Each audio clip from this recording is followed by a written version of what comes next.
datang di Shift 3. Saat kebanyakan orang terlelap, disinilah cerita-cerita yang tak pernah ingin diceritakan justru mulai bernapas. Di channel ini, kita membuka kembali kisah-kisah kelam, rekaman misteri, dan peristiwa tak masuk akal yang terjadi di waktu Shift 3. Setiap suara, setiap bayangan, punya cerita, dan kami ada di sini untuk mengungkapnya. Sebelum kamu melangkah lebih jauh ke dalam kegelapan, tekan subscribe, nyalakan lonceng, share video ini, dan tinggalkan komentar atau masukanmu, agar Shift 3 bisa terus tumbuh dan menghadirkan misteri-misteri yang lebih dalam, lebih gelap, dan lebih nyata.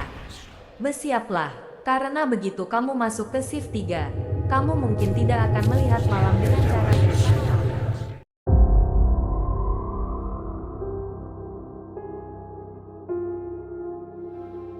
Pabrik rokok Bentul di Malang itu besar banget. Dan kalau kamu pertama kali melihatnya dari jauh, kamu pasti langsung ngerasa kalau bangunan itu punya sesuatu yang tidak kelihatan. Dari luar saja, temboknya yang kusam, cat yang mulai terkelupas, dan jendela-jendela tua yang seperti selalu memantulkan cahaya dengan cara yang aneh sudah cukup bikin siapapun merinding. Bangunan itu berdiri kokoh, tapi entah kenapa justru terlihat seperti menyimpan banyak rahasia di balik setiap sudutnya. Apalagi kalau matahari mulai condong ke barat, cahaya oranye sore sering menabrak dinding pabrik dan membuat bayangannya tampak lebih panjang dari seharusnya. Kadang, bayangan itu terlihat seperti tidak bergerak sesuai arah angin. Ada yang bilang itu cuma ilusi, tapi banyak juga yang bilang itu tanda kalau memang ada sesuatu yang tinggal di sana. Setiap karyawan yang kerja shift sore selalu bilang hal yang sama. Begitu masuk area pabrik, hawa di dalam langsung berubah. Udara yang hangat dari luar tiba-tiba hilang, digantikan rasa dingin yang merayap dari lantai sampai ke tengkuk. Bahkan seringkali dinginnya bukan dingin biasa, tapi dingin yang terasa seolah menyentuh tulang. Ada yang bilang mereka merasa seperti lagi diawasi. Ada yang bilang tengkuknya sering terasa berat, seperti ada yang berdiri persis di belakang. Tapi anehnya, kalau mereka menoleh, tidak pernah ada siapa-siapa. Lampu-lampu di dalam pabrik juga punya kebiasaan buruk, sering kedip sendiri. Kadang berkedip pelan, kadang cepat seperti mau mati, dan kadang malah menyala penuh tapi kemudian meredup seolah ada sesuatu yang melewatinya. Mesin-mesin pelinting rokok yang besar-besar itu juga sering mengeluarkan suara aneh. Bukan cuma suara kerja mesin, tapi suara yang mirip seperti orang menghela napas panjang. Atau seperti ada suara, yang muncul dari balik besi-besi tua. Awalnya semua karyawan mengira itu cuma suara mesin lama yang sedang rusak. Tapi entah kenapa suara-suara itu sering muncul justru ketika mesin dalam kondisi baik. Yang bikin tambah merinding, suara itu sering muncul kalau suasana sedang sepi. Misalnya pas pergantian shift atau ketika mesin dihentikan sebentar.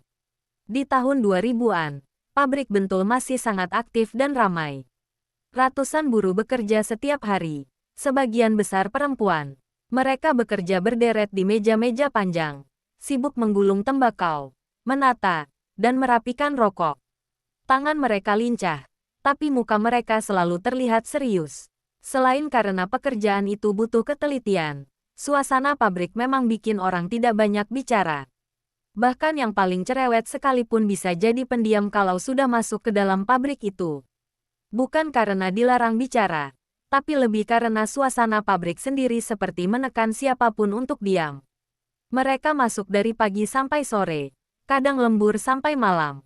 Dan semakin malam, suasana pabrik makin tidak enak. Angin yang masuk lewat celah-celah jendela tua sering membawa bau yang tidak jelas. Kadang bau tembakau, kadang bau tanah basah, dan kadang bau yang sangat aneh seperti bau bulu hewan basah bercampur kemenyan. Banyak yang bilang mereka sering mencium bau itu di lokasi tertentu saja, terutama di lorong yang mengarah ke bagian paling pojok pabrik. Di sanalah ada satu ruangan yang paling dihindari semua orang, WC paling pojok. Walaupun WC itu adalah fasilitas karyawan, tidak ada yang mau ke sana sendirian. Banyak buruh lebih memilih menahan daripada harus masuk ke WC itu seorang diri. Bahkan kalau sudah benar-benar tidak tahan, mereka akan mengajak teman, berdiri menunggu di luar, dan terus mengobrol agar suasana tidak terasa terlalu sunyi. Kenapa mereka takut? Karena WC pojok itu punya reputasi buruk sejak lama. Dari dulu sudah ada cerita tentang WC tersebut. Katanya, di malam-malam tertentu, ada suara langkah kaki di dalam WC padahal kosong. Suara itu tidak seperti langkah kaki manusia biasa. Kadang pelan tapi berat, seperti kaki yang besar. Kadang seperti seretan, seolah sesuatu yang kakinya tidak sempurna sedang bergerak perlahan dari satu bilik ke bilik lain. Pernah ada seorang buruh yang nekat masuk sendirian. Dia mengaku melihat bayangan besar berbulu lewat di depan pintu bilik. Tapi ketika dia buka pintu dan lihat keluar, tidak ada siapapun. Tapi bau hangat seperti bulu binatang yang basah masih tersisa beberapa menit setelah itu. Ada buruh lain yang bilang dia pernah mendengar suara napas berat dari dalam WC. Bukan napas orang kecapean, tapi napas yang terdengar sangat rendah dan penuh tenaga. Seperti suara makhluk besar yang sedang menahan marah. Suara itu terdengar jelas dari bilik paling pojok, bilik yang lampunya hampir selalu mati meski sudah berkali-kali diganti. Meski begitu, tidak ada yang bisa berbuat apa-apa. Namanya tempat kerja, semua tetap harus masuk dan menjalankan tugas masing-masing. Mau takut gimana pun, kerja adalah kerja. Apalagi bagi sebagian buruh wanita yang menggantungkan hidupnya di pabrik itu. Mereka sudah terbiasa dengan cerita-cerita mistis sejak lama, tapi tetap saja ada batas di mana keberanian manusia bisa bertahan. Dan pabrik bentul, terutama bagian WC pojok itu, seolah selalu berusaha menguji batas itu setiap hari. Ada juga kejadian-kejadian kecil yang sering dialami para buruh. Misalnya, ada yang bilang saat dia sedang bekerja, ada tangan seperti menyentuh pundaknya. Tapi saat dia menoleh, semua temannya sedang sibuk dengan pekerjaan masing-masing. Ada juga yang bilang mereka melihat bayangan lewat cepat di antara mesin-mesin besar, padahal tidak ada yang boleh masuk area itu kecuali buruh tertentu. Bahkan pernah ada seorang mandor yang merasa ada yang memanggil namanya dari arah WC pojok. Suaranya pelan, tapi jelas. Mandor itu mendengarnya 2 kali, tapi saat dia periksa, WC itu kosong total. Yang lebih aneh lagi, ada area tertentu di pabrik yang udaranya lebih lembab daripada tempat lain. Bagian dekat WC pojok itu sering terasa seperti tidak pernah kering. Lantainya sering licin, bukan karena air atau kebocoran, tapi seperti ada lapisan tipis embun yang tidak pernah hilang. Padahal petugas kebersihan selalu membersihkannya setiap pagi dan sore. Beberapa buruh senior punya teori aneh. Mereka bilang WC pojok itu sebenarnya bukan sekadar WC. Katanya, dulu sebelum pabrik dibangun, area itu adalah tanah kosong yang sering dipakai masyarakat untuk upacara tertentu. Beberapa orang bahkan percaya ada sesuatu yang tertinggal di sana, sesuatu yang tidak pernah pindah meski bangunan baru berdiri di atasnya. Dan menurut mereka, makhluk itu tidak suka diganggu.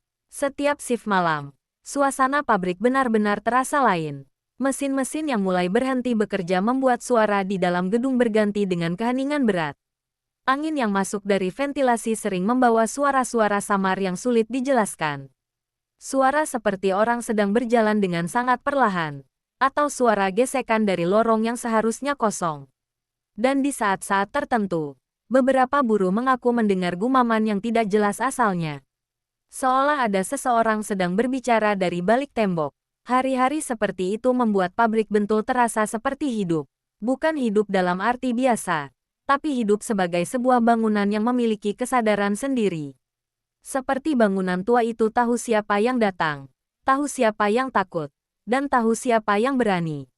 Bahkan ada yang bilang bangunan itu sering memilih orang tertentu untuk merasakan gangguannya. Tapi tidak ada yang berani menyebut nama atau menyimpulkan lebih jauh. Mereka hanya tahu satu hal. Pabrik itu bukan sekadar tempat kerja. Itu adalah tempat di mana batas antara dunia nyata dan yang tak terlihat terasa sangat tipis. Semua buruh bekerja seolah tidak ada apa-apa, tapi jauh di dalam hati mereka. Setiap kali melewati area gelap, setiap kali lampu berkedip, setiap kali mesin mengeluarkan suara aneh, mereka tahu, sesuatu di pabrik itu selalu memperhatikan. Dan tidak ada yang menyangka, apa yang selama ini hanya dianggap gangguan kecil akan berubah menjadi kejadian besar yang mengguncang seluruh pabrik.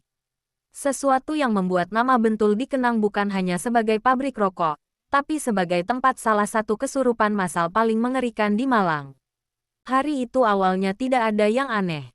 Suasana pabrik sama seperti biasanya, ribut, panas, tapi tetap bikin merinding kalau sudah lewat jam 3. Suara mesin pelinting rokok berjalan terus tanpa henti. Tek tek tek tek, seperti napas raksasa yang lagi marah. Debu tembakau beterbangan halus di udara, bikin mata sedikit perih, tapi semua buruh sudah kebal. Mereka sudah kerja bertahun-tahun di situ, jadi kondisi sekeras apapun ya sudah biasa.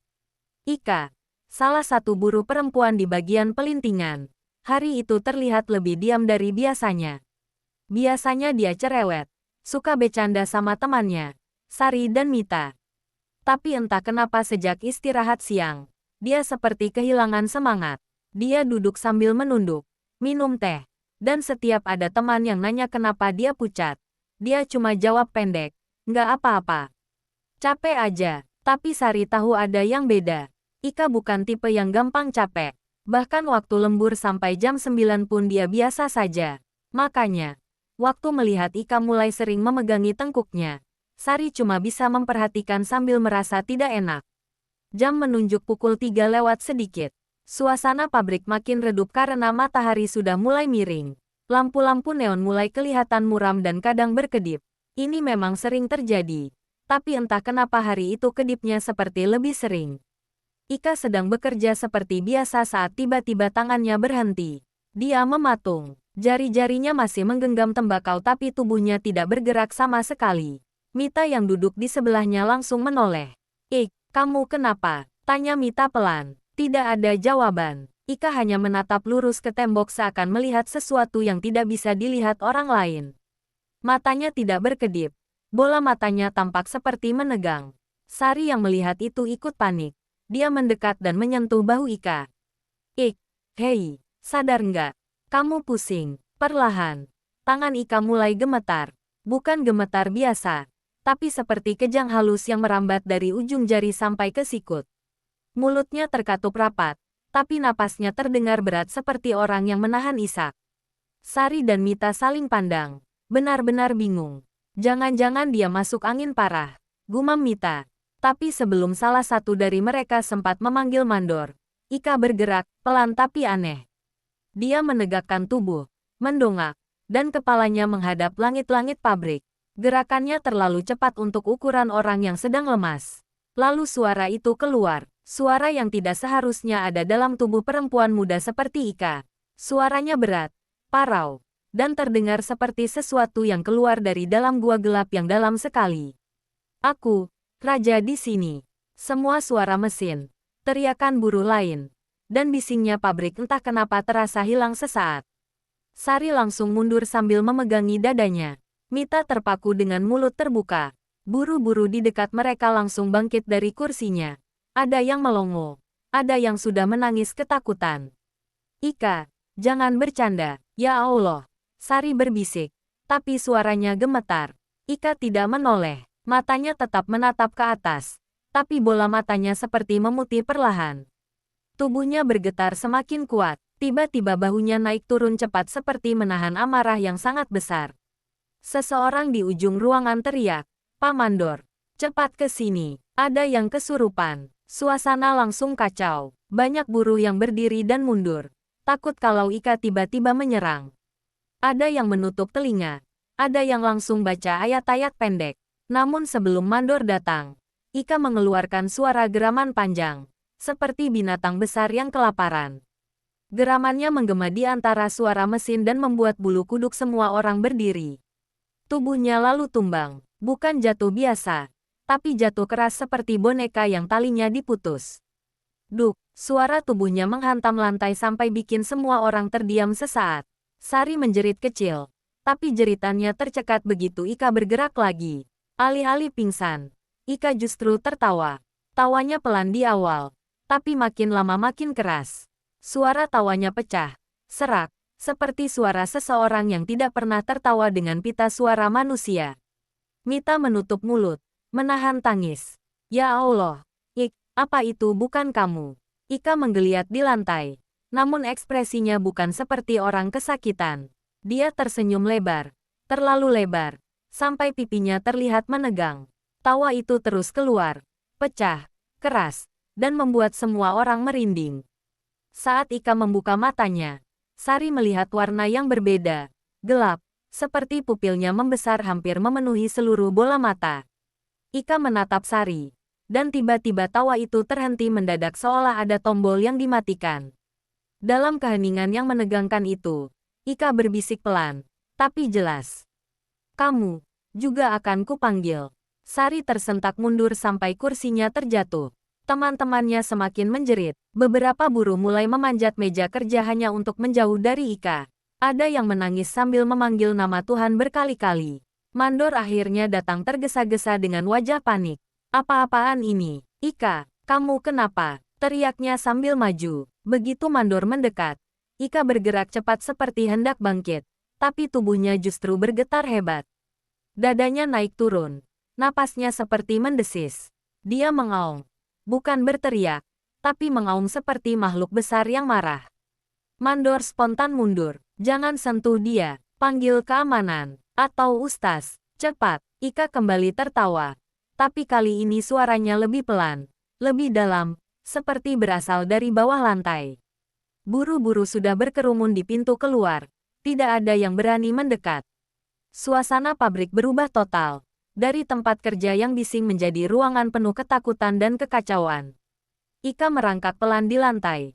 Kepalanya menunduk. Rambutnya menjuntai menutupi wajah. Suara tawa itu berubah menjadi bisikan-bisikan cepat yang tidak bisa dimengerti. Semua yang mendengar langsung merinding. Karena bisikannya terdengar seperti banyak suara. Bukan hanya satu. Mita akhirnya jatuh terduduk sambil menangis keras. Stop, Ik, kamu kenapa? Kamu jangan gitu. Tapi Ika tidak merespon siapapun. Dia seperti tidak lagi mengenali siapapun. Rasanya seperti ada sesuatu yang mengambil alih dirinya sepenuhnya. Dan hari itu, semua orang sadar, ini baru awal. Karena setelah Ika tumbang, satu persatu buruh lain mulai merasakan hal yang sama. Sesuatu yang mereka tidak lihat, tapi jelas sedang berjalan di antara mereka. Belum sempat seseorang benar-benar menolong Ika. Pabrik yang tadinya cuma dipenuhi teriakan kecil berubah jadi lautan jeritan. Suara keras pertama datang dari barisan paling ujung, di dekat mesin pelinting nomor 7. Seorang buruh perempuan tiba-tiba jatuh tersungkur sambil menutup kedua telinganya. Dia menjerit seperti mendengar sesuatu yang sangat keras dan menyakitkan. Padahal ruangan sudah mulai sunyi karena semua orang berhenti bekerja. Belum 1 menit, jeritan lain menyusul dari sisi kiri ruangan. Seorang laki-laki, pekerja bagian pengangkutan tembakau, berdiri sambil memegangi lehernya. Mukanya merah, matanya melotot, seperti sedang dicekik oleh sesuatu yang tidak terlihat. Teman-temannya buru-buru menarik dia, tapi pria itu malah tertawa dan kemudian ambruk tak sadarkan diri. Tiba-tiba ada suara benda jatuh keras dari arah depan. 2 buruh pingsan bersamaan. Tubuh mereka kaku seperti papan. Yang satu menggeram pelan. Yang lain menggumamkan kata-kata yang tidak bisa dimengerti.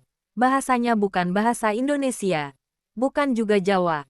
Dan kedengarannya seperti suara dari tempat yang tidak seharusnya ada di dunia ini. Dalam waktu kurang dari 5 menit, jumlah orang yang tumbang makin banyak. 1 buruh jatuh, disusul 1 lagi, lalu 1 lagi, sampai akhirnya lebih dari 30 orang tergolek di lantai. Sebagian kerasukan. Sebagian nyaris pingsan tapi dengan mata yang terbuka lebar seolah melihat sesuatu yang membuat mereka tidak bisa menutup mata. Sari dan Mita yang tadi fokus pada Ika kini panik setengah mati. Mereka mundur sambil berpegangan tangan. Gemetar melihat rekan-rekan mereka bergelimpangan di lantai. Astagfirullah, apa ini? Kenapa jadi begini? Suara Mita pecah. Sari tidak bisa menjawab. Napasnya pendek. Matanya mencari-cari jalan keluar. Tapi tubuhnya seperti membeku. Suara tawa Ika yang tadi menggema kini tergantikan oleh suara-suara aneh dari penjuru ruangan.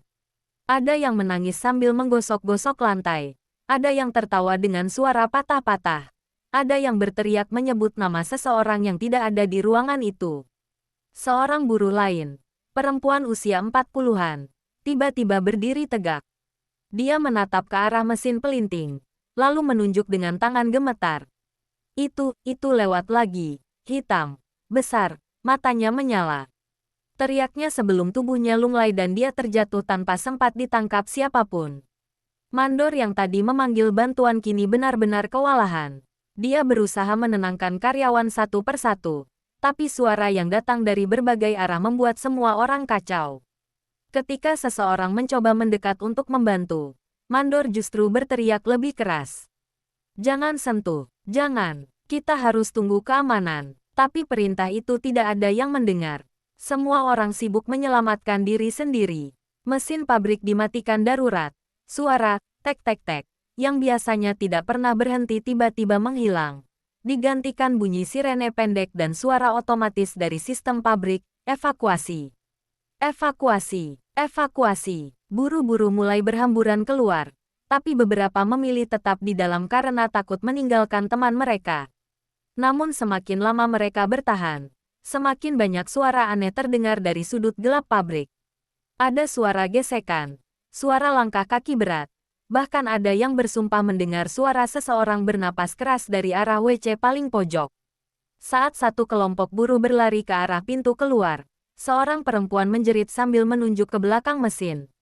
Ada yang jalan, ada yang besar. Tangannya gemetar, suaranya pecah. Tapi ketika orang lain menoleh, tidak ada apa-apa. Namun rasa dingin yang tiba-tiba menyentuh kulit mereka membuat semua sepakat untuk tidak mengecek lebih jauh. Di tengah kekacauan itu, terdengar suara yang sangat keras, tidak seperti suara manusia. Suara itu menggema dari dalam pabrik, dari entah bagian mana, seolah keluar dari perut bumi yang paling dalam. "Kembalikan aku ke tempatku. Kembalikan aku ke tempatku." Suaranya lantang, dalam, dan mengguncang ruangan. Orang-orang yang sudah hampir sampai pintu keluar berhenti dan menoleh. Sebagian terjatuh karena kakinya mendadak lemas. Suaranya terdengar seperti mengandung amarah yang sangat tua, sesuatu yang sudah lama terkubur. Sari menutup telinganya sambil menangis. Apa itu? Kenapa suaranya kayak gitu? Kenapa kayak datang dari semua arah? Mita tidak sanggup menjawab. Dia hanya menarik tangan Sari, mencoba menyeretnya keluar.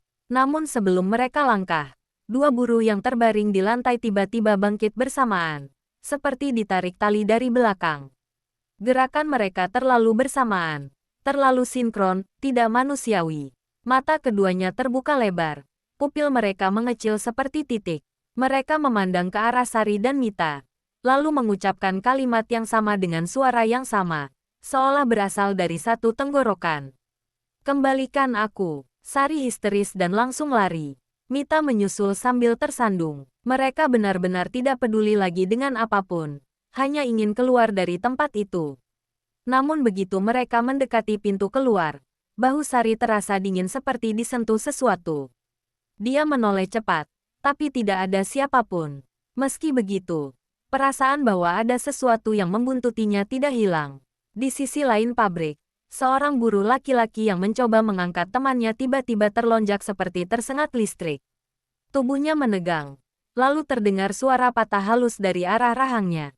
Rahangnya bergerak sendiri, naik turun, sebelum suara lirih keluar dari mulutnya. Dia marah. "Jangan buka pintunya, jangan." Temannya menjerit dan melepaskannya. Pria itu jatuh, kejang, lalu tidak bergerak. Mandor berusaha keras menenangkan situasi, tapi suara keras tadi terus berulang, kadang dekat telinga, kadang jauh, kadang seperti datang dari bawah lantai. "Kembalikan aku ke tempatku." Seolah pabrik itu sendiri ikut berbicara. Alarm masih berbunyi. Buru-buru tetap panik, dan tubuh-tubuh di lantai terus bertambah. Suasana pabrik yang tadinya panas kini berubah dingin menusuk. Dingin yang tidak masuk akal untuk ukuran ruangan tertutup yang penuh mesin. Beberapa buruh yang masih sadar mulai terbatuk-batuk, bukan karena debu tembakau, tapi karena udara yang terasa berat, seperti mengandung sesuatu yang tidak seharusnya mereka hirup.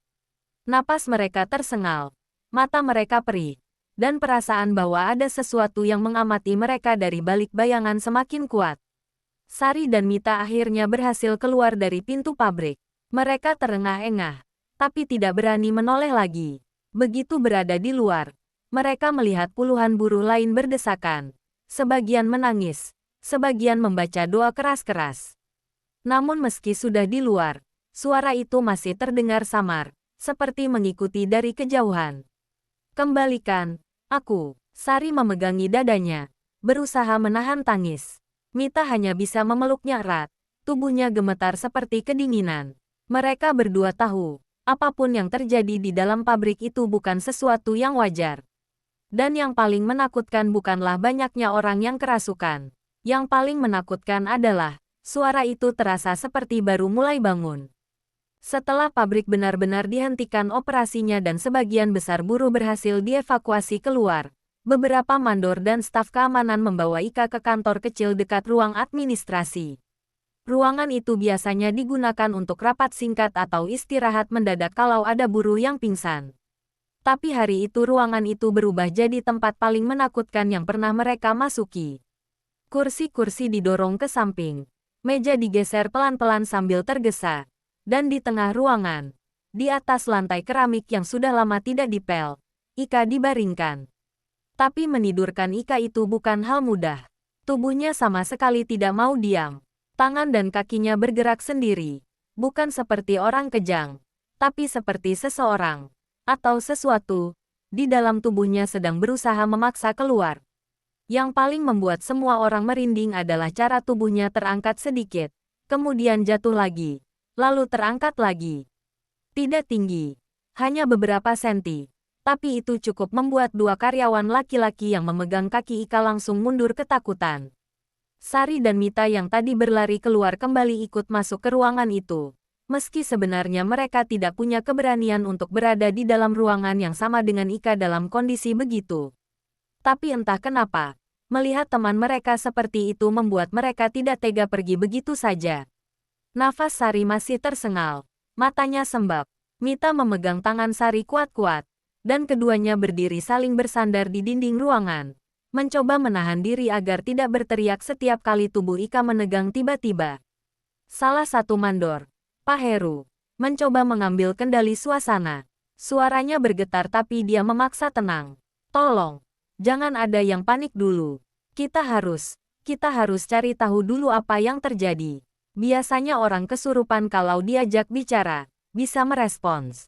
Tapi bahkan ketika dia mengucapkan kalimat itu, jelas terlihat dari wajahnya bahwa dia sama sekali tidak yakin dengan yang dia katakan. Seorang karyawan pria, yang sejak awal terlihat paling berani, maju perlahan. Namanya Bayu, dia bekerja di bagian pengemasan, dan kebetulan baru saja lewat ketika Ika dibawa masuk ke kantor itu. Wajahnya tegang, tapi langkahnya mantap. Bayu menelan ludah, lalu bertanya dengan suara pelan, "Kamu siapa?" Yang masukin tubuh Ika. Awalnya tidak terjadi apa-apa, gerakan tubuh Ika berhenti, bahkan suara napasnya yang tadi berat mendadak hilang. Seperti ada tombol yang dimatikan. Semua orang di ruangan itu menahan napas. Lalu perlahan-lahan, mata Ika terbuka. Tidak seperti sebelumnya yang masih tampak seperti mata manusia. Kini seluruh putih matanya dipenuhi urat merah pekat yang menyebar seperti akar pohon. Sinar lampu neon di langit-langit ruangan memantul di bola matanya, membuatnya terlihat seperti mata hewan yang terjebak di cahaya mobil. Ika menatap langsung ke arah Bayu. Tatapan itu dingin, dalam, dan tidak seperti tatapan orang sadar. Lebih seperti tatapan makhluk lapar yang sedang menilai seberapa empuk mangsanya. Dan kemudian, suara itu keluar lagi. Suara yang beberapa buruh dengar di pabrik tadi. Suara berat, suara tua, suara yang seolah berasal dari tanah yang lama tidak dijamah manusia. "Aku, Raja Genderuwo," kata demi kata keluar dari mulut Ika tapi bukan suara Ika. Sama sekali bukan. Suara itu terlalu berat untuk tubuh sekecil Ika. Terlalu kasar. Terlalu asing. Seperti suara seseorang yang tubuhnya besar, berbulu, dan tidak hidup di dunia manusia. Begitu suara itu keluar, ruangan langsung sunyi. Bayu mundur satu langkah tanpa bisa mengontrol tubuhnya sendiri. Mita yang berdiri di dinding menutup mulut dengan kedua tangan, menahan teriakan. Sari mulai menangis lagi. Dua karyawan lain membaca doa pelan-pelan. Kata-katanya tercekat. Tapi Ika belum selesai. Tubuhnya merangkak pelan. Tidak seperti orang kesurupan yang biasanya bergerak asal-asalan. Gerakannya teratur. seperti makhluk yang sedang meraba-raba batas penjara tubuhnya. Aku minta. Suara itu berhenti sejenak, lalu melanjutkan dengan kata yang membuat semua orang di ruangan itu saling menatap tidak percaya. Kopi, susu. Ada beberapa detik hening. Lalu salah satu staf administrasi tanpa sadar bertanya, kopi, susu. Seakan dia tidak yakin apa dia salah dengar atau tidak. Tapi makhluk itu, apapun yang sedang meminjam tubuh Ika, mengangguk perlahan. Bukan anggukan manusia, lehernya menekuk dengan cara yang aneh, hampir seperti patah. Kopi susu, ulangnya. Kali ini lebih berat, lebih menuntut. Ruangan langsung kacau. Tapi bukan karena yang lain panik. Justru karena semua orang kebingungan. Ini bukan permintaan makhluk halus pada umumnya. Orang-orang yang pernah berurusan dengan kesurupan biasanya tahu. Yang diminta itu air putih, air doa, garam, atau sesuatu yang berkaitan dengan ritual. Tapi ini, kopi susu, apakah ini semacam tanda, atau memang ada alasan yang mereka tidak tahu? Namun sebelum ada yang sempat menanggapi atau mencoba memberi apa yang diminta, suara itu kembali bicara. Kali ini lebih keras, lebih marah, lebih menekan. Aku harus kembali ke tempatku. Tubuh Ika menegang. Tangannya mencakar lantai. Kemudian dengan suara yang jauh lebih rendah, seperti seseorang yang berbicara dari balik pintu besi yang sangat tebal. Suara itu berkata, WC, itu tempatku. Dan saat kata WC terucap, semua orang yang berada di ruangan itu merinding bersamaan. Bukan karena kata itu sendiri menakutkan, tapi karena mereka semua tahu WC mana yang dimaksud. WC paling pojok, WC yang tidak pernah benar-benar sepi. WC yang suaranya kadang muncul saat tidak ada yang masuk. WC yang sudah bertahun-tahun punya reputasi angker tapi tidak ada yang berani menutupnya karena dianggap cuma sekadar rumor. Namun sekarang, semua rumor itu seperti menemukan pembuktian paling mengerikan yang bisa mereka bayangkan. Ika, atau tepatnya makhluk yang ada di dalam tubuhnya, memandangi mereka satu persatu. Napasnya berat, seperti napas binatang besar. Kembalikan aku, katanya berat, ke tempatku. Lampu ruangan berkedip 2 kali. Udara berubah dingin, lebih dingin daripada AC rusak yang sering membuat ruangan itu lembab. Semua orang mundur bersamaan, tanpa komando. Tidak ada yang berani mendekat. Tidak ada yang berani menyentuh tubuh Ika lagi. Dan pada saat itu, meski tidak ada yang mau mengaku, mereka semua merasakan hal yang sama. Jika makhluk itu benar-benar Raja Genderuwo, kalau benar pabrik ini adalah wilayahnya, dan kalau benar WC pojok itu adalah tempatnya, maka mereka sedang berhadapan dengan sesuatu yang jauh lebih tua, lebih kuat, dan lebih berbahaya daripada yang pernah mereka bayangkan. Dan yang paling menakutkan dari semuanya, adalah bahwa makhluk itu masih belum mendapatkan apa yang dia inginkan. Mandor-mandor sudah kehabisan akal. Jeritan dari dalam pabrik tidak berhenti. Bahkan terdengar makin banyak dan makin kacau. Beberapa buruh yang awalnya masih sadar kini jatuh satu persatu. Entah pingsan, entah kerasukan seperti Ika. Ada yang tubuhnya lemas tapi matanya melirik ke kiri dan ke kanan seolah melihat makhluk-makhluk yang tidak terlihat orang lain. Ada pula yang tertawa sambil memelintir tangan sendiri. Dan ada yang memukul-mukul lantai seperti sedang menggali sesuatu. Pak Heru, mandor senior, benar-benar tidak sanggup lagi. Dia akhirnya mengambil keputusan yang tidak pernah ia kira akan ia lakukan dalam pekerjaannya, memanggil tokoh spiritual. Tidak lama setelah ditelepon, 2 orang datang tergesa-gesa. Yang pertama seorang ustaz muda bernama Ustaz Najib. Usianya sekitar 40-an. Wajahnya kalem, tapi ekspresi matanya langsung berubah tegang begitu dia melihat ambulans darurat pabrik dipenuhi buruh yang pingsan. Orang kedua yang datang adalah seorang dukun tua yang dikenal warga sekitar pabrik sebagai orang yang sering membantu mengatasi gangguan gaib di sekitar wilayah itu.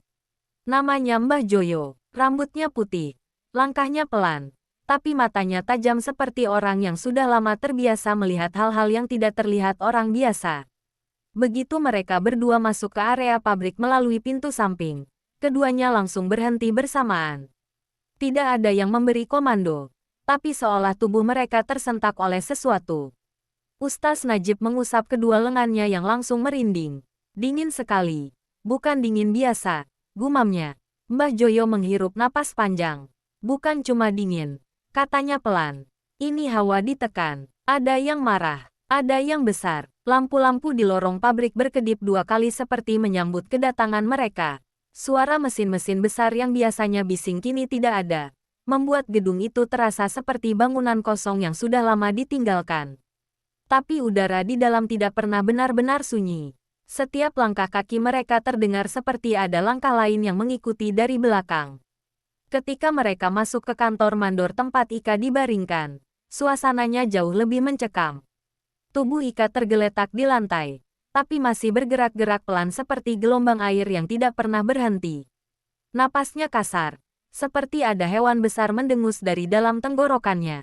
Urat-urat di lehernya tampak tegang, kulitnya pucat, dan matanya tetap terbuka menatap langit-langit kosong, seolah melihat sesuatu yang terus melayang di atasnya.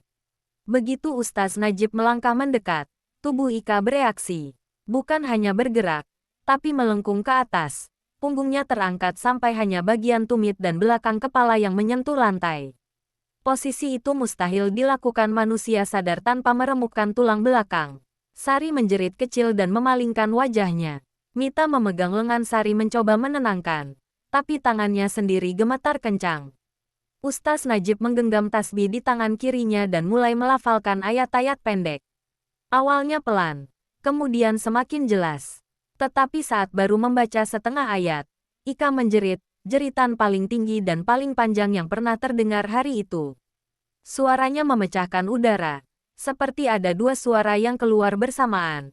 Suara perempuan Ika sendiri, dan suara lain yang lebih dalam. Suara berat yang seperti menggema dari ruang kosong sangat besar. Kaca jendela kantor bergetar, lampu gantung berayun pelan. Meski tidak ada angin, Mbah Joyo buru-buru maju sambil menggenggam tongkat kayunya. Dia menggumamkan mantra pelan, sementara matanya tidak berkedip menatap tubuh Ika. Makhluknya besar, katanya tanpa menoleh. Tapi itu bukan yang paling bahaya. Pak Heru yang mendengar itu langsung pucat. Maksudnya apa? Mbah Joyo menepuk lantai dekat kaki Ika pelan, seolah sedang memanggil sesuatu. Kemudian dia bicara lebih pelan, tapi jelas. Ini bukan satu makhluk, ini gerombolan. Tapi rajanya yang lagi ngamuk. Ucapan itu membuat ruangan mendadak sunyi. Gerombolan. Ustaz Najib kembali mencoba membaca doa. Kali ini lebih tegas. Namun ketika suara ayat pertama keluar, Ika menggeram. Suaranya menggelegar dan membuat ubin lantai bergetar halus. Kulit lengan Ika merinding sampai terlihat jelas garis bulu-bulunya berdiri. Mulutnya bergerak sendiri, terbuka lebar hingga hampir tidak wajar untuk rahang manusia biasa. Aku sudah bilang, jangan panggil mereka. Kalimat itu membuat semua orang serempak menatap Ika dengan mata membesar. Tapi suara itu bukan suara perempuan. Bukan suara manusia. Siapa mereka? Tanya Ustaz Najib dengan hati-hati. Ika mendengus keras. Pengikutku, penjaga tempatku. Kalian ganggu wilayahku. Aku tidak sendiri. Mbah Joyo, yang masih setengah berjongkok, berdiri perlahan. Mereka datang lewat pintu yang kau biarkan terbuka, katanya pelan. Tapi bukan kami yang membukanya.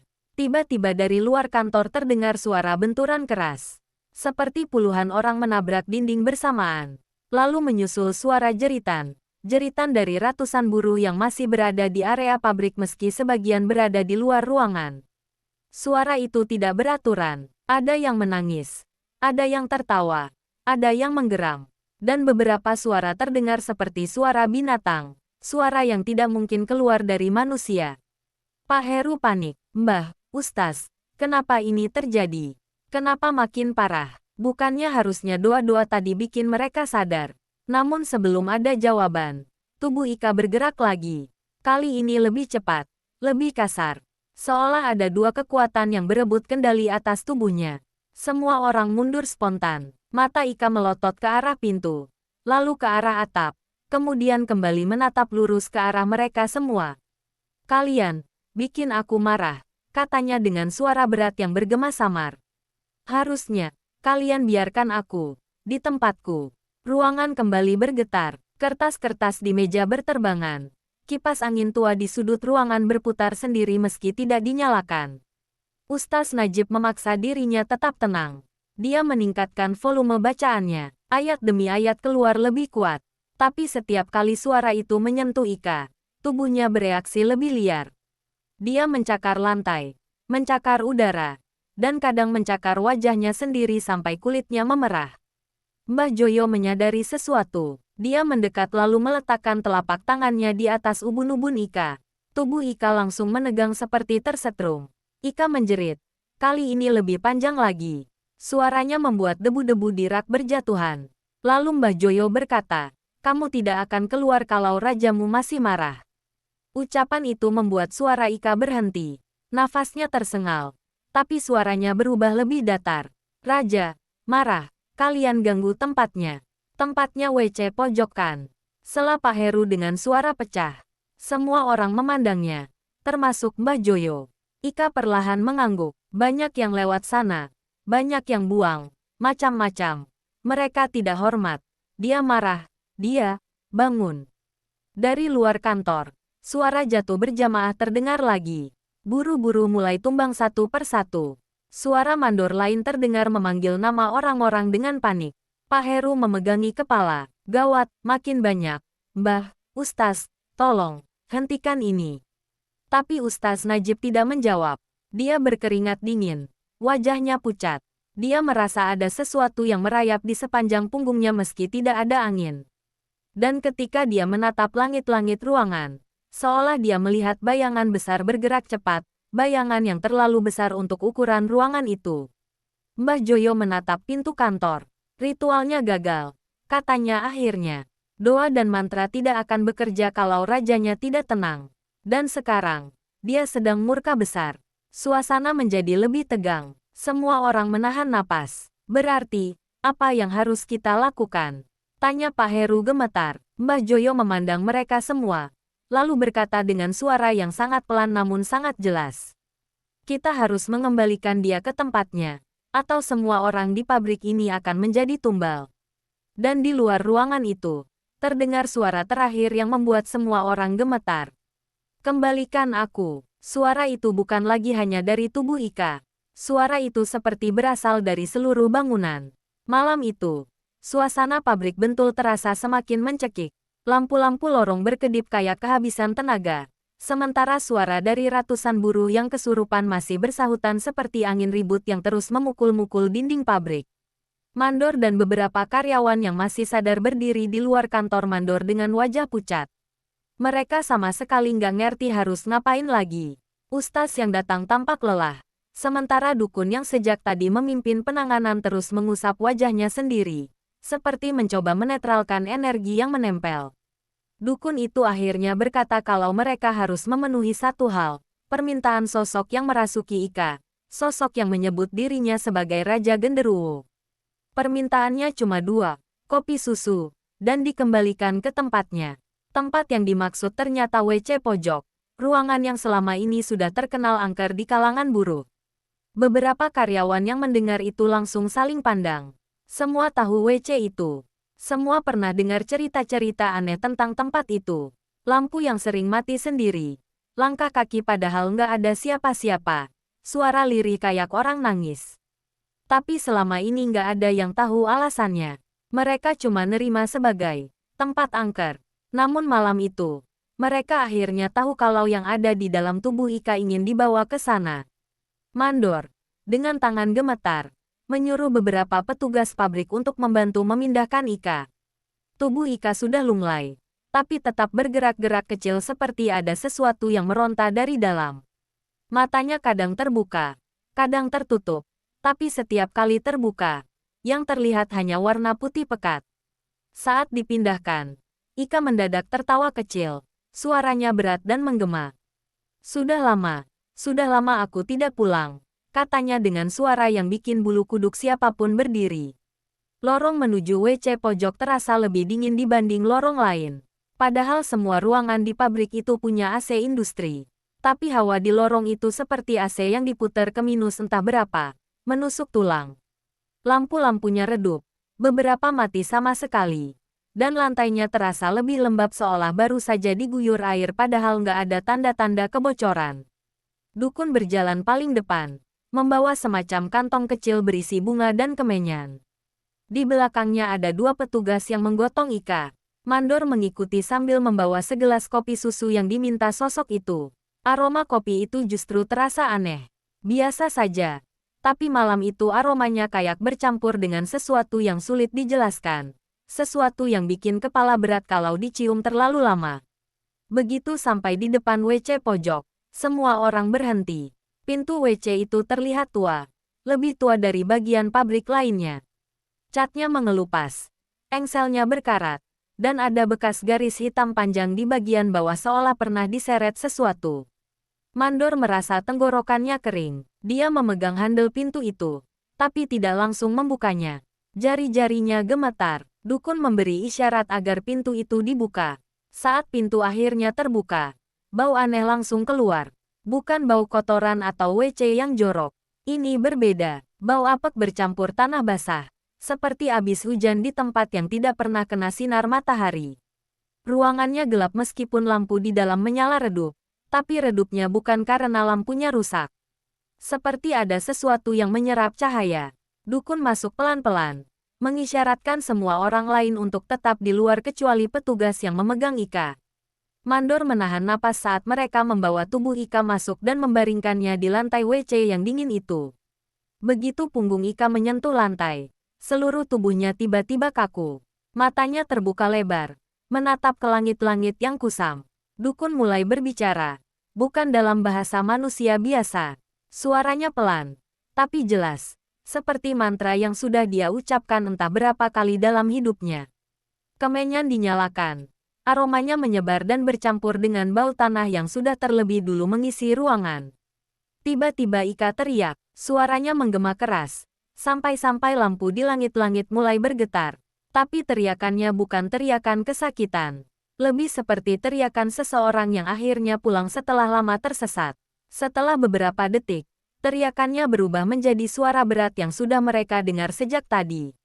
Di sini, rumahku. Dukun terus melanjutkan ritual. Sementara Mandor yang berdiri di depan pintu mulai pucat karena dia mendengar sesuatu dari dalam WC yang tidak berasal dari mulut Ika. Suara berat lain, suara langkah kaki, suara seperti sesuatu yang menggeser tanah. Aku sudah lama menunggu. Ika tiba-tiba mengangkat tangannya ke samping, seperti memberi jalan pada sesuatu yang tidak terlihat. Lalu napasnya tiba-tiba melambat, sangat pelan, seperti seseorang yang sudah tak punya tenaga sama sekali. Mandor hampir menjatuhkan kopi susu yang dia pegang. Dukun lalu mengambil kopi susu itu dari tangan Mandor, meletakkannya di sudut ruangan WC. Aroma kopi susu bercampur dengan bau apek tanah. Ika menatap ke arah gelas itu. Tapi bukan Ika yang menatap. Mata putih itu menatap gelas itu seolah itu adalah sesuatu yang sangat penting. Aku kembali ke tempatku. Suara itu bergema lagi. Tiba-tiba, tubuh Ika jatuh lemas. Total, benar-benar seperti seseorang yang kehilangan semua energi dalam 1 detik. Pada saat yang sama, dari luar WC, suara ratusan buruh yang tadi meronta dan berteriak tiba-tiba berhenti. Sunyi, bukan sunyi biasa, sunyi yang membuat seluruh pabrik terasa seperti ditelan bumi.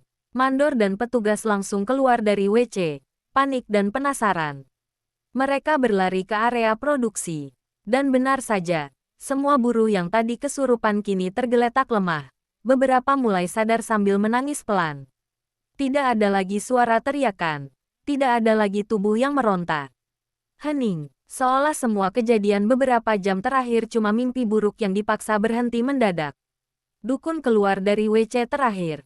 Wajahnya lelah. Tapi ada sesuatu di matanya. Seperti rasa puas karena berhasil menyelesaikan sesuatu yang berat. Dia berkata pelan kepada Mandor bahwa tempat itu memang bukan WC sejak awal. Dulu, waktu pabrik baru dibangun, area itu adalah lubang pembuangan bahan dan limbah yang digali sangat dalam. Cerita lama berkata bahwa ada seorang pekerja yang jatuh ke lubang itu dan tidak pernah ditemukan. Pihak pabrik menutup lubang itu, menumpuknya dengan tanah, lalu membangun WC di atasnya. Dan menurut dukun, makhluk yang mereka hadapi malam itu adalah sosok yang menempati tempat itu jauh sebelum dibuat bangunan apapun. Malam itu, pabrik Bentul menghentikan operasional sepenuhnya. Karyawan dipulangkan. Beberapa menangis. Beberapa masih shock. Tidak ada yang berani bicara keras-keras. Semua merasa energi di dalam pabrik itu masih menempel, meskipun kesurupan sudah berhenti. Sementara Ika dibawa ke klinik. Dia sudah sadar beberapa jam setelah itu, tapi tidak ingat apapun. Tidak ingat kesurupan. Tidak ingat suara itu. Tidak ingat ritual WC. Yang dia ingat hanya sedang bekerja, lalu gelap. Dan bagi banyak orang di pabrik itu, kejadian malam itu menjadi bukti bahwa WC pojok bukan sekadar ruangan tua yang angker. Tapi benar-benar tempat tinggal sesuatu yang sudah lama ada. Dan hanya marah karena diganggu. Dan malam itu, dia sudah pulang. Setelah kejadian besar itu, pabrik Bentul butuh hampir seminggu penuh untuk kembali beroperasi normal. Banyak karyawan yang masih trauma dan memilih bolos. Ada yang minta pindah bagian. Bahkan beberapa langsung mengundurkan diri karena tidak sanggup lagi bekerja di tempat yang sudah membuat mereka teriak-teriak ketakutan seperti orang kehilangan akal. Pihak pabrik mencoba menenangkan dengan memberi pengumuman bahwa kejadian itu hanya insiden massal karena kelelahan dan faktor psikis. Tapi siapa yang percaya? Semua orang yang ada di sana lihat sendiri bagaimana ratusan orang bisa jatuh bersamaan. Bagaimana suara-suara aneh terdengar dari penjuru pabrik. Dan bagaimana tubuh Ika yang mungil bisa tiba-tiba mengeluarkan suara makhluk hutan yang bahkan tidak masuk akal untuk dibayangkan. WC pojok yang jadi pusat kejadian langsung ditutup rapat. Bukan cuma digembok, tapi disegel dengan plat besi dan dipasangi garis kuning seperti tempat kejadian perkara. Mandor mengatakan itu hanya renovasi sementara, tapi semua karyawan tahu itu bohong. Mereka sudah lihat sendiri bagaimana dukun membawa Ika ke sana. Bagaimana pintu itu terbuka dan bau tanah basah keluar. Bau yang terasa lebih tua dari bangunan pabrik itu sendiri. Tidak ada yang percaya tempat itu cuma butuh perbaikan. Beberapa hari pertama setelah pabrik buka lagi, semuanya berjalan seperti biasa. Buruh bekerja. Mesin beroperasi. Suara pelintingan rokok kembali terdengar seperti ritme yang sudah biasa mengisi ruangan besar itu. Tapi meskipun kelihatannya normal, ada satu hal yang berubah. Udara di pabrik terasa berat.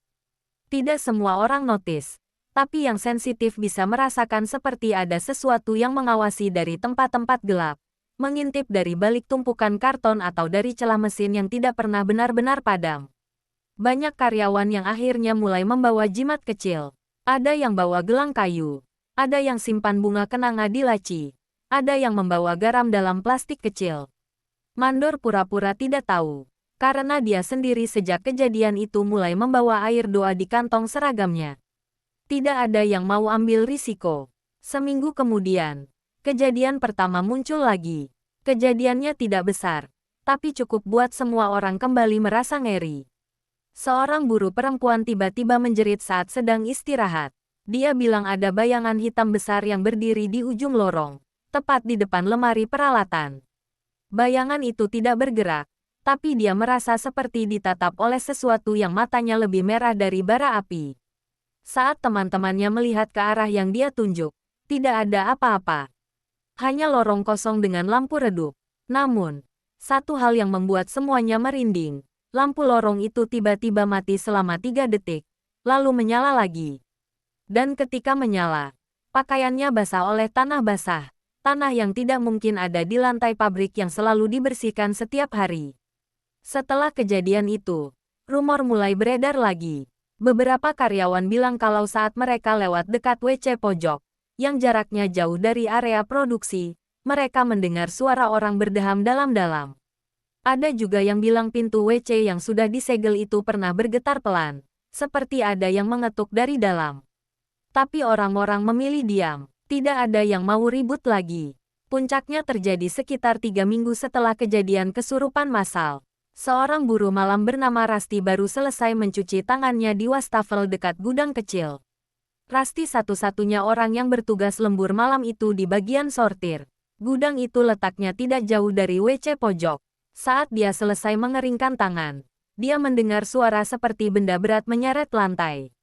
Suara itu pelan, tapi jelas. Gerutuk, gerutuk, gerutuk, seperti sesuatu yang diseret dengan tenaga besar. Rasti pikir itu hanya suara mesin yang belum sepenuhnya dimatikan. Tapi saat dia mau keluar dari gudang, suara itu berhenti. Hening, Rusty memaksa dirinya untuk melanjutkan langkah. Tapi begitu dia melewati lorong kecil, matanya tanpa sengaja menoleh ke arah pintu WC pojok yang sudah disegel. Dan saat itulah dia melihatnya. Sesuatu yang tidak boleh dilihat oleh manusia pada jam malam. Dari celah paling bawah pintu yang tertutup plat besi itu, muncul sesuatu yang besar.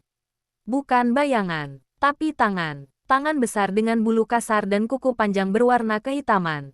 Tangan itu perlahan-lahan keluar dari celah pintu, seperti mencoba meraba udara. Seperlima dari tangan itu bahkan tidak muat keluar, tapi pergerakannya cukup untuk membuat Rusty lumpuh di tempat. Dia bilang. Saat itu dia mendengar suara. Suara berat, seperti suara orang yang berbicara dari dalam goa. Suara itu berkata pelan, seakan berbisik dalam jarak yang sangat dekat. Masih ada yang mengganggu tempatku. Rusty jatuh pingsan. Besok paginya dia ditemukan petugas kebersihan yang langsung menjerit melihatnya tergeletak dengan tanah basah menempel di seragamnya. Tidak ada tanah di lorong itu. Tidak ada sumber air. Tidak ada alasan untuk tubuh Rusty dipenuhi tanah. Setelah itu, rumor di pabrik kembali meledak. Orang-orang mulai percaya bahwa ritual malam itu hanya membuat sosok itu kembali ke tempatnya, bukan mengusirnya. Ada karyawan yang mulai libur 3 hari sekali karena ketakutan. Ada yang memilih mengundurkan diri. Bahkan ada yang tidak mau lewat lorong itu sama sekali meskipun harus memutar sangat jauh untuk ke bagian lain. Beberapa mandor sempat meminta pihak pabrik memindahkan pintu WC itu atau merombak total tempat itu. Tapi pihak atas menolak dengan alasan, struktur bangunan dan biaya. Namun semua orang yang sudah bekerja lama tahu alasan sebenarnya. Tidak ada yang berani menyentuh tempat itu. Bahkan pekerja proyek pun tidak mau. Meskipun ditawari upah ekstra. Mereka bilang, kami tidak ingin membangunkan sesuatu. Kejadian-kejadian kecil terus terjadi. Entah suara langkah kaki saat malam, suara orang batuk dari tempat yang gelap, atau suara berat yang seolah memanggil nama seseorang. Tapi tidak ada lagi yang seperti malam besar saat ratusan buruh kesurupan. Seolah sosok itu hanya mengingatkan bahwa dia masih ada, tapi tidak ingin membuat kekacauan besar, selama tidak ada yang mengganggu tempatnya lagi. Namun ada satu cerita yang selalu diceritakan karyawan lama kepada karyawan baru. Cerita yang pelan-pelan menjadi legenda baru di pabrik bentul. Raja Genderuwo itu tidak pernah benar-benar pergi, kata mereka. Dia hanya kembali menunggu. Menunggu siapa? Tidak ada yang tahu. Tapi setiap kali seseorang bertanya hal itu, mereka hanya menjawab dengan satu kalimat yang membuat tengkuk siapapun mendadak dingin. Menunggu orang yang berani membuka pintu itu lagi. Dan sampai hari ini, meski pintu WC pojok itu sudah disegel permanen, tidak ada yang berani menyentuhnya. Bahkan sekadar lewat di depannya saja, orang-orang masih merasakan hawa dingin menempel sampai ke tulang. Seolah sesuatu di balik pintu itu masih menatap. Menunggu.